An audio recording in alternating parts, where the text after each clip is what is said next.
Hey, welcome. So the land is a character in the book of Joshua. As we know before, if you've seen any of these videos, if you listen to the messages, the land has a character arc. It represents rest for the people of God. Now I'm going to help you to picture it even more this morning. We're going to get into the maps. We're also getting into the timeline, which can be a little bit complicated in this part of the book of Joshua. We're specifically looking at Joshua chapter 11 to 16 right now with these maps. I think you're going to like it. So let's dive right in to the first map. So I'm going to switch my camera source here, and you're going to be able to see my screen, hopefully. Ta-da! There we go. All right, so you see my screen there, and what you've got is a map of all of Israel now. Now, to this point, we focused on the south or on the center part of this map. Now you can see all the way up, if you look all the way up on your screen, right here, I'm underlining it right now, is Mount Hermon. Now, Mount Hermon is one of the northernmost markings in the nation of Israel, ancient Israel, even modern Israel.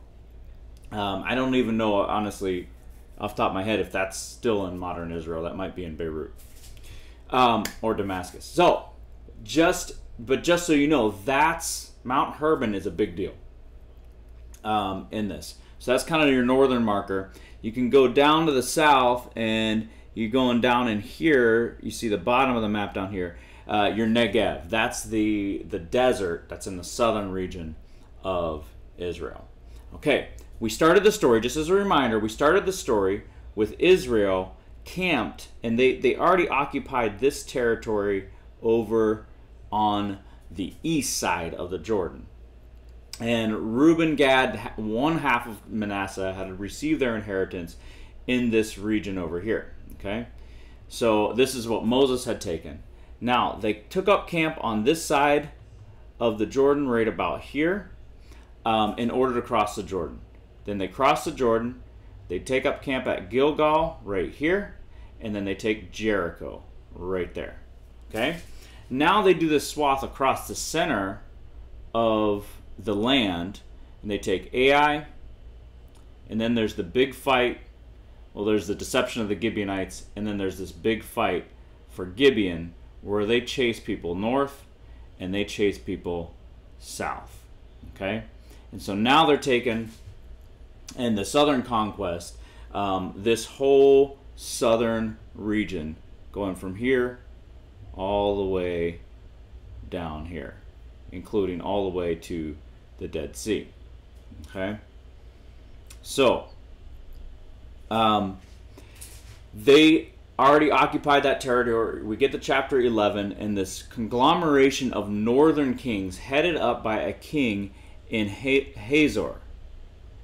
Hazor is right here. You see that little dot I'm making up in the north? So headed up by that king, and he is drawing kingdoms from both this side of the Jordan River and this side of the Jordan River. So he puts together a conglomeration of 16 kings, and they all meet together at this place, right around this place right here, called Merom, the waters of Merom. And that's where the battle in chapter 11, the biggest battle of the entire conquest of Canaan happens there at Merom, which now is not even a water. They called it the waters of Merom in chapter 11. Well, you know, 3,400 years later, the waters are dried up. It's still a valley, but they planted orchards and trees and that kind of thing there. But that's where this huge battle happened. So then we see this little ellipsis in chapter 11, verse 19, where it says, Joshua waged war against all these kings for a long time. ...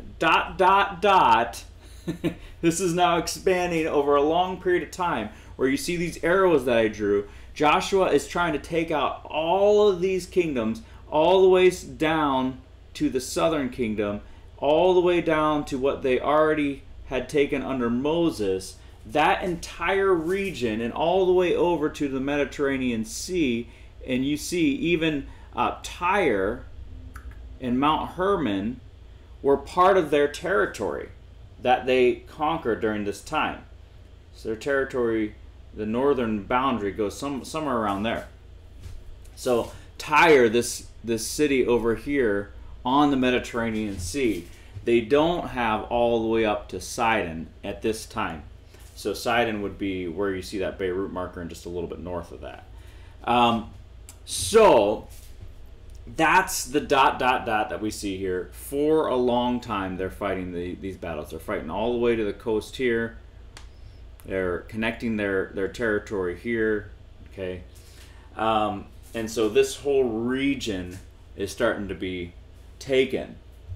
Now, we get to chapter 12, and they list off all of the kings that they've taken. 15 in the south, 16 in the north, and their lands. So that represents this huge area of land that you see here. All the yellow, that's not their territory under Joshua. And then you get to chapter 13, verse 1, and it says, when Joshua was old and well advanced in years, the Lord said to him, you are very old. So, we're going to talk about the timeline in just a minute, but first I want to get to Caleb and the area that he took. So, we have this conquest of the north. You see all this area in the north is being taken out. And that, as a ... for a long time, he's waging war against all these kings. You have in verses 16 to 23 of chapter 11 there, you've got a listing of not just northern regions that Joshua's taking out, but also southern regions that Joshua's taking out. So so now we're seeing this summary, in that ... in verse 19, I believe refers to now them subduing the whole entire region, both east and west of the Jordan River, both north and south of the Sea of Galilee. So you've got Sea of Galilee up here.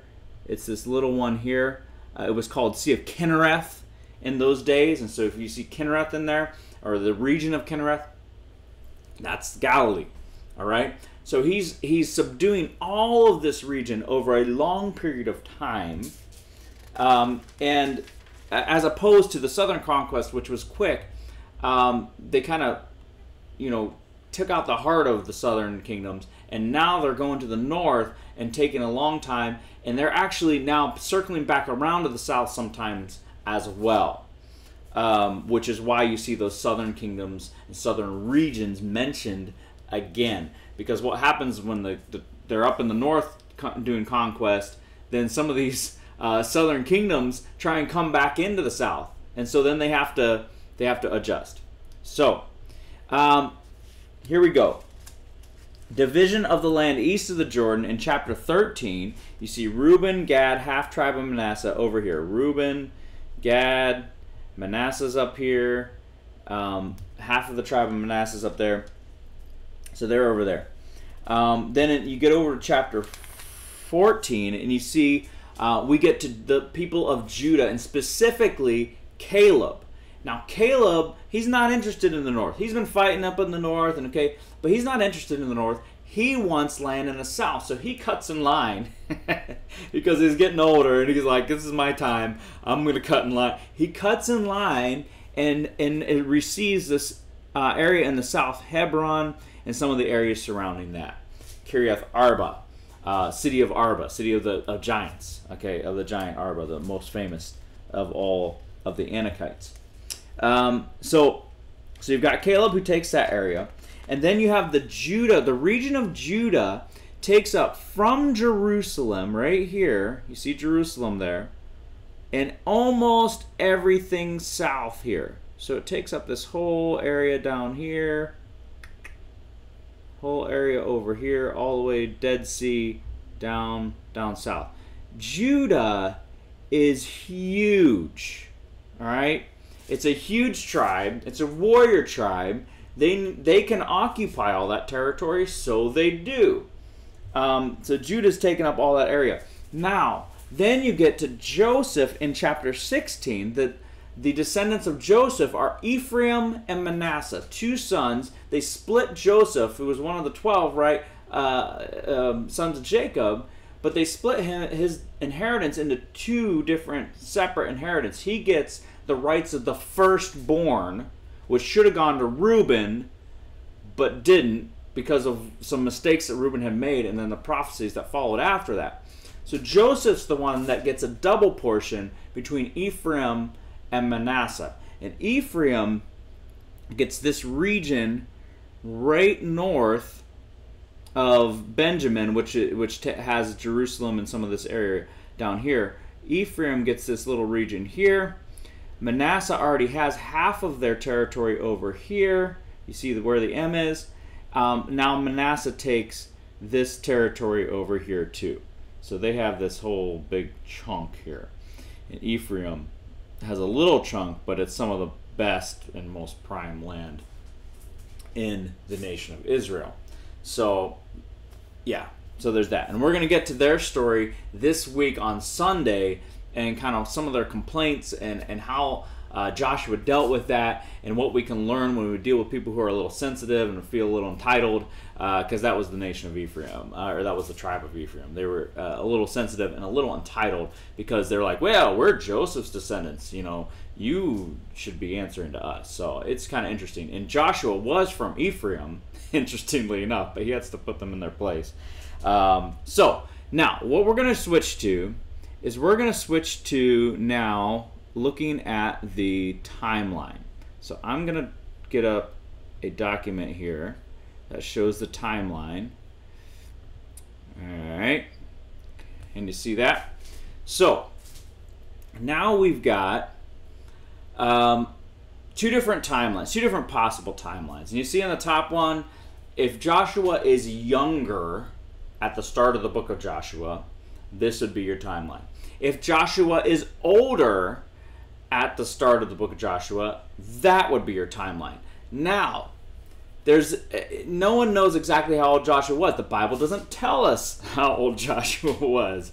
We're kind of like piecing together different things as to how old he was. Was he older than Caleb? We have a timeline on Caleb's life, the supporting character, but we don't have a timeline on Joshua's life, which Joshua's timeline would set up the whole rest of the story a lot better for us.